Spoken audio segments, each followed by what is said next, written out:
Se prepara un nuevo aumento salarial en Cuba. Aparentando que lucha contra la inflación, la dictadura creará mucha más inflación.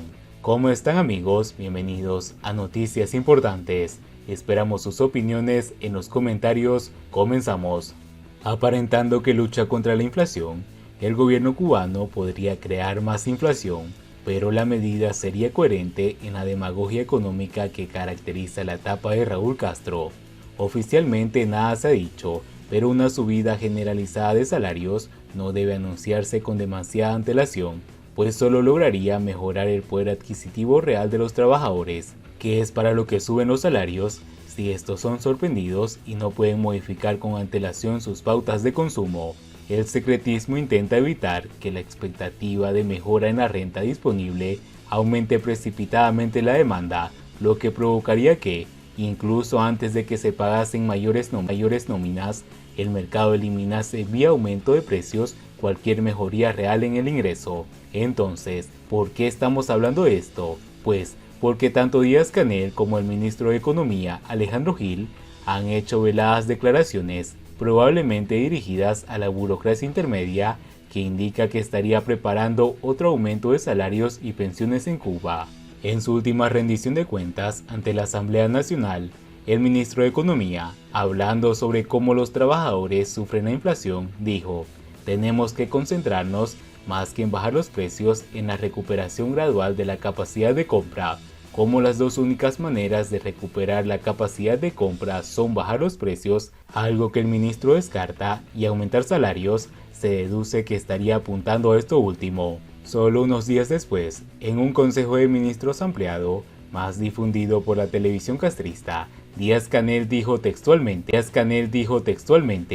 "Yo creo que tenemos que hacer nuevamente una mirada en medio de esta situación y buscando otras fuentes para buscar una transformación en un salario mínimo y en las pensiones, que son donde está el sector que está más complicado con los temas inflacionarios. Más explícito que esto, solo sería un anuncio directo que, como dijimos, no harán hasta que tengan la medida lista para servir, pero cocinándola están. Aumentar los salarios generalizadamente, aunque a corto plazo, alegra a todo el mundo, pues crea la ilusión monetaria de que se está ganando más. No mejora la economía porque no tiene efectos sobre la productividad. La experiencia de 2021 es evidencia.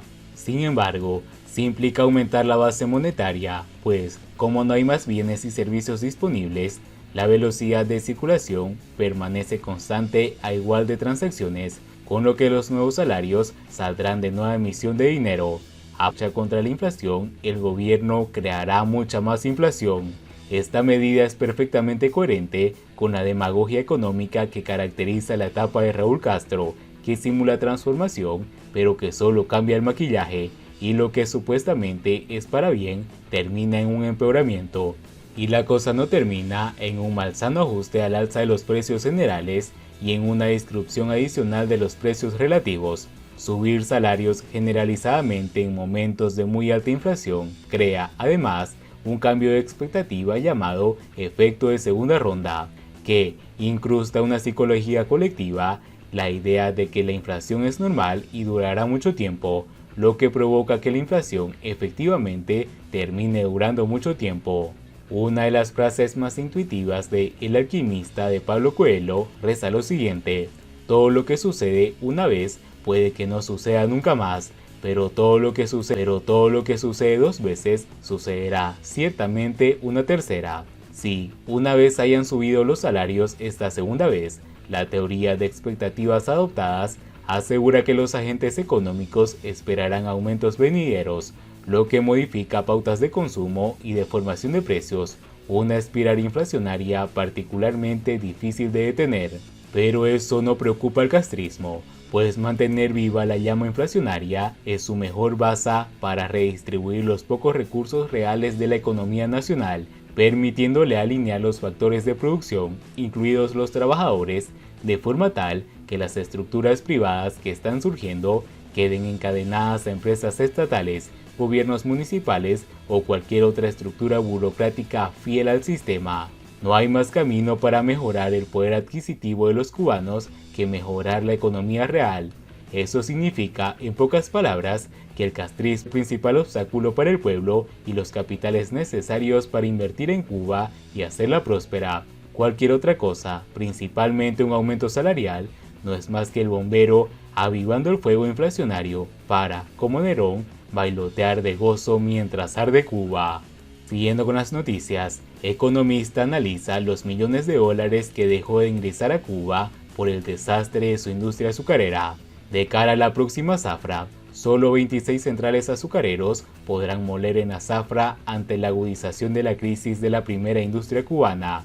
El economista cubano Pedro Monreal hizo un análisis del comportamiento del precio del azúcar en el mercado internacional para demostrar que Cuba ha perdido alrededor de 430 millones de dólares por cada millón de toneladas que ha dejado de exportar. 20 años después de la reestructuración de la industria azucarera, la debacle productiva que terminó aquello ha impedido aprovechar los altos precios actuales, escribió Monreal en Twitter. Cada millón de toneladas dejadas de exportar ha privado al país de ingresos de 430 millones de dólares, añadió el economista, que acompañó su conclusión con un gráfico. Su reflexión fue seguida por decenas de comentarios, entre los varios internautas que califican de absurda la consideración de quienes piensan que no da negocio la producción de azúcar. Otros culparon directamente al dictador Fidel Castro y sus decisiones equivocadas de la pérdida de una industria que llegó a ser la más importante del país. La consecuencia de que la ideología determine la economía, sentenció un ciudadano. Cuba registró este año la peor cosecha de azúcar en más de un siglo de historia de este cultivo en el país, consiguiendo además superar la mitad de lo planificado.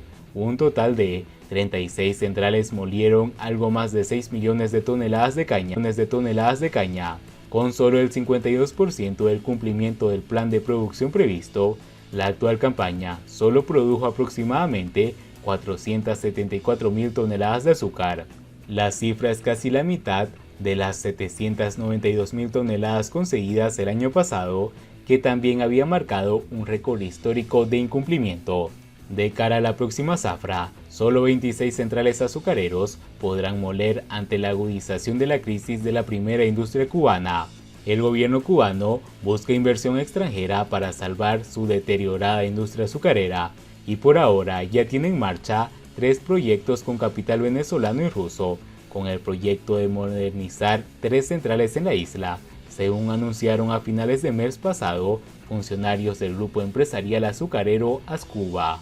Siguiendo con las noticias, un informe alerta sobre posibles rebeliones de magnitud en Cuba a corto plazo. En junio predominaron por segunda vez las protestas motivadas por derechos económicos y sociales, que sumaron 175, 68%, mientras que 83, que son el 32%, se enfocaron en derechos políticos y civiles. Cuba puede ser escenario de rebeliones de magnitud a corto plazo, según un informe del Observatorio Cubano de Conflictos divulgado el día martes, que señala que las 258 protestas del mes de junio superaron las 11 del mismo periodo en 2021. En el reporte de junio, considera que la posibilidad de una o varias rebeliones de considerable magnitud es extremadamente alta a corto plazo, que ocurran o no en el presente mes de julio. El informe de la OCC, un proyecto autónomo de la sociedad civil apoyado por la Fundación para los Derechos Humanos en Cuba, con sede en Estados Unidos, subraya que La Habana continúa creyendo que sin resolver el infierno de la vida cotidiana va a impedir nuevas rebeliones, cortando las comunicaciones entre los potenciales insumisos. Indica que, de hecho, el mayor incremento se produjo en las protestas por derechos económicos y sociales, un 62% más que el mes anterior. Esto puede atribuirse al deterioro de las condiciones de vida que la OCC cataloga como muerte cotidiana. A las protestas contra desabastecimientos de productos, la inflación y el colapso del sistema de salud se sumaron 39 provocadas por los apagones eléctricos. Apunta el informe que, desde el 11 de julio de 2021, Cuba fue testigo de las mayores protestas antigubernamentales de su historia recientemente, y el gobierno ha demostrado con su inmovilismo que no entendió que el consentimiento popular al sistema se había acabado. Estas circunstancias, unida a la muerte súbita del general Luis Alberto Rodríguez López Calleja y la eventualidad cada vez más cercana a Raúl Castro, hacen que en meses venideros puedan abrirse nuevos escenarios de rebeliones sociales alerta. Y bien amigos, así vamos terminando las noticias importantes del día de hoy. Por favor, nos ayudaría mucho compartiendo las noticias y así poder informar a muchas más personas de la verdadera realidad en Cuba. Patria y vida mis hermanos, nos vemos en el siguiente informe.